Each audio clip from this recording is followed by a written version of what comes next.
All right. Is this just... Hey, Sean. Look, this to me seems like they willfully, purposely have distorted the numbers to lie to the American people. Am I misreading it, or is this accurate? No, you've got it right. I was really amazed that Bernstein and Romer put this out in the first place because they're economists that ought to know better. They knew they oversold the stimulus.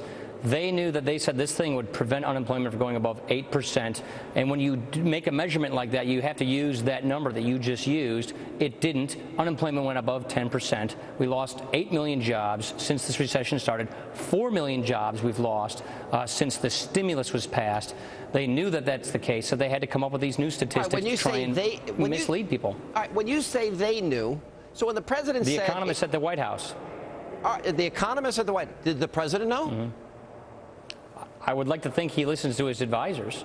All right, so basically when he was telling America, using the fear tactics, that we faced a disaster, a catastrophe, unless we passed the stimulus, this was, they basically, what you're saying and what this report is saying, they said anything they needed to say to get the stimulus passed.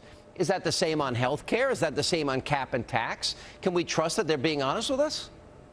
Look, they came here to the Hill and said, if you don't pass this stimulus, unemployment's going to go way up past 8%. You pass the stimulus, it will stop unemployment from going above 8%. Well, what happened? Unemployment went up to 10% and beyond that. We lost 4 million jobs since stimulus was enacted. The point I would make, and this is the reason why not a single Republican voted for this, is if borrowing and spending $1 trillion, which is what this adds up to when you add interest costs, was the secret to prosperity and job creation, we wouldn't have job problems. We'd have full employment because we're already borrowing and spending more than we have in the history of our country. And so, look, this is an economic agenda that I would argue is not based on good economic policy or fundamentals. It was really more about satisfying spent-up spending demand that these people had in Congress that they couldn't, basically apply until Barack Obama got in office. All right, so the president's now out there saying they ought to be thanking me, meaning critics of his economic plan. But we know that the Bush tax cuts expire. They're saying that's not a tax increase, even though it's going to go up, what, 4 percentage points, a little over 4.5%. Tax rates go up. All right, so tax rates go up. It's going to go to 39.5% from where it is right now. Okay. Then we've got a VAT tax being floated. Then we're going to see Medicare taxes go up. We're going to see taxes go up because of the health care plan. We're going to see state income taxes go up. So how much can the average American expect to pay in taxes as a percentage of their income as a result of these policies? So here's the tally. So far, since the president has taken office, he and this Congress have put into law $670 billion in new taxes. That's in law now.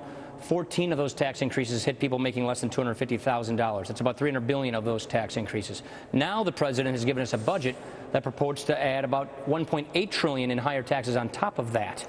That includes the expiration of the Bush tax cuts. That includes all these new health care taxes, which are now in law. That's $500 billion. They're basically taxing us all over. Depends on who you are, but if you make income, your tax rates are going up. If you have investments, your tax rates are going up. If you're a small business, your tax rates are going up. You name it. So I do on my radio show this Man on the Street segment. We've done it on this program, too. And I asked people, and I just happen to have a couple of people that voted for Obama. I said, well, tell me about what you want to thank the president for, because he says we ought to be thanking him. And they say, well, everybody now has health care, free health care. People are now calling elected representatives saying, and hospitals, where's my free health care? Why do you think... I'm getting calls in my office. Is it that people believe what the government tells them? Did people believe the president... Was it an unknowing on their part? The president has the bully pulpit. He's been saying that this is going to give everybody in America health care. The entitlement doesn't start until 2014. Remember, we had 10 years of tax increases and Medicare cuts to pay for 6 years of spending. That spending doesn't kick in until 2014 on the health care.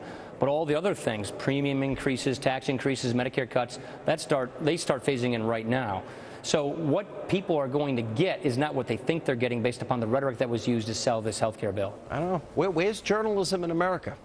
Nobody told the American people, by the way, this is 2014. It's not happening now. Congressman, good to see you. Thanks for being with us. You too, Sean. Take care. And still lots more to come tonight on Hannity. Straight ahead.